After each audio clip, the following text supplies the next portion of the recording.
Chapter 17. The long road to Diksha. Hi, welcome back to our journey with Tribhuvan.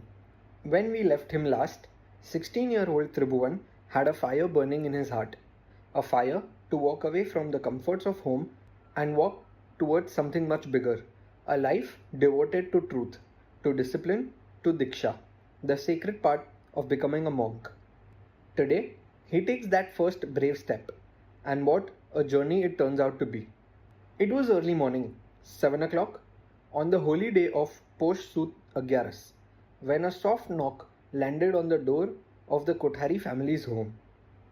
A young man stood there, tired from travel but calm in his heart. He introduced himself simply. I am a Diksharthi, one who wishes to take Diksha to become a monk.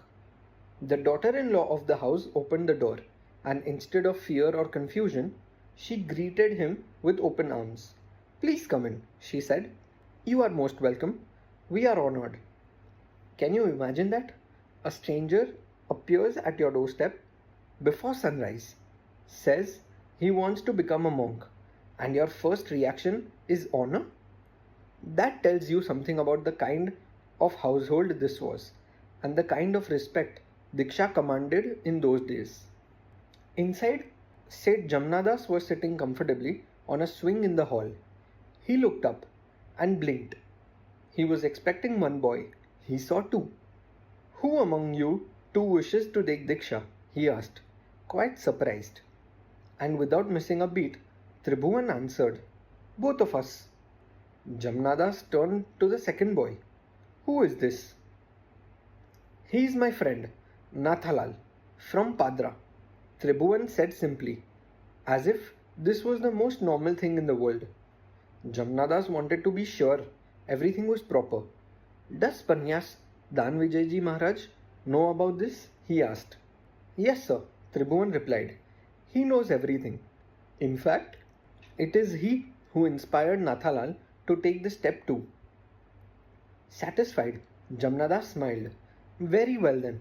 First, both of you have breakfast. Then we shall go to Panyas Maharaj.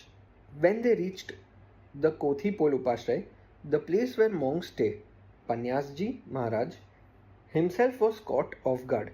He looked at Nathalal and asked, how is it that you two are here? Nathalal stepped forward, his voice full of feeling. Maharaj Sahib, I too wish to take Diksha along with Tribhuvan. Panyasji looked at him carefully. Have your family members agreed to this? Nathalal shook his head. There is no hope of getting their permission. Now, this is a heavy moment. Panyasji understood the boy's situation completely. A young heart pulled toward the spiritual path, but with no family blessing behind him. And still, Panyasji agreed to give him Diksha as well. The Kothari family felt doubly blessed. Not one, but two young men were preparing for Diksha under their roof. And this would be their first and last Vaina, the special ceremonial meal arranged for those about to renounce the world. After the meal, the daughter-in-law gently applied a red kumkum tilak on each of their foreheads and cracked her knuckles near their heads. An old, loving custom believed to clear away negativity and protect them from the evil eye as they stepped into this new life. A small ritual, but imagine the weight of it. A mother-like blessing given to two boys about to vanish from the world they knew. But while all this was happening, back in Padra, panic was spreading like wildfire. Two boys missing. Tarachand, however, was not worried. He had already published a notice in the Sayaji Samachar newspaper warning that no one should give Diksha to Tribhuvan. He was confident, certain that no monk would dare go against this. Surely, he thought, the boy would get tired of this little adventure and come home on his own. Little did he know, Tribhuvan was just getting started. To reach Jambusar, Tribhuvan quietly boarded a train from Baroda. The train rolled on and reached Masar Road station at 8:30 in the evening. But here's the nerve-wracking part. On the way, the train stopped for a while at Padra. his own town, the very place where people were searching for him. Tribhuvan did not move. He didn't breathe loudly. He curled himself into the small space under the seat and stayed completely still until the train moved on again. But his friend Nathalal couldn't do it. As the train stood at Padra, something inside him broke. Worry for his mother's well-being rose up, and he got off the train right there. This is one of the most human moments in this whole story. Vairagya, true detachment. Sounds simple when we talk about it, but in that real moment, with his mother's face in his mind, Nathalal's heart pulled him back home. And Tribhuvan understood. Overcoming attachment, he knew, is one of the hardest things a person can do. But Tribhuvan himself, his mind was made up. For his own spiritual growth, for the sake of his mother Ratanba, and for so many others whose lives he might one day touch, he carried on, alone now, but unshaken. Now, here's something interesting. In those days, British law only extended up to Masar Road. Beyond that point, no railway, nothing. So what did Tribhuvan do? He walked 6 miles on foot from Masar Road to Jambusar. Picture it, a young boy walking behind a slow-moving bullock cart under the open night sky with only the soft, flickering light of the cart's lantern to guide his way. No phone, no torch, just moonlight, a lantern's glow and pure determination. He reached the Jambusar Upashray just before midnight, and waiting there anxiously was Upadhyay Shri Veer Vijayji, who, as it turned out, had already been thinking ahead. He felt that a nearby village called Amod might actually be a better place for the Diksha ceremony. So early the next morning, Tribhuvan set off again, this time walking towards Amod, along with a group of sadhus.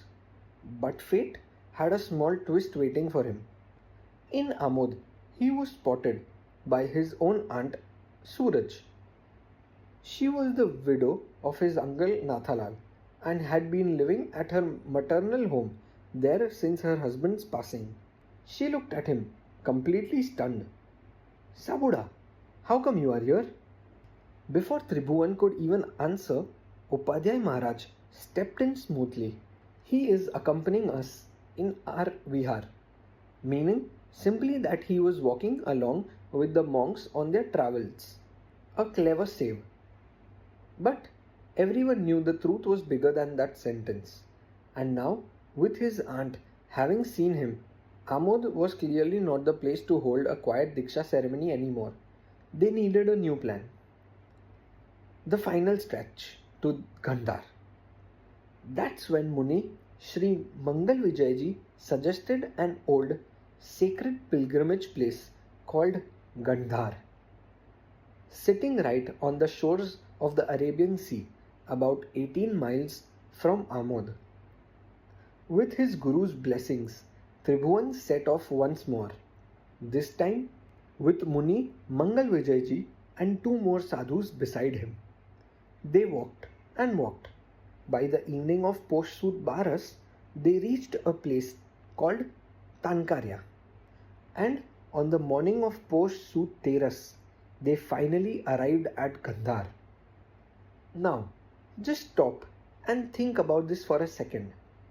In a span of just 36 hours, Tribhuvan had walked approximately 32 miles, 6 miles from Masar Road to Jambusar, 7 miles from Jambusar to Amod, 8 miles from Amod to Tankarya, and 11 more miles from Tankarya to Gandhar.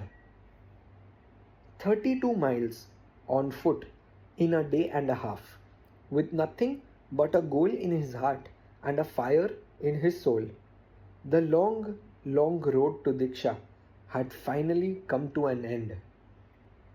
Isn't that just remarkable?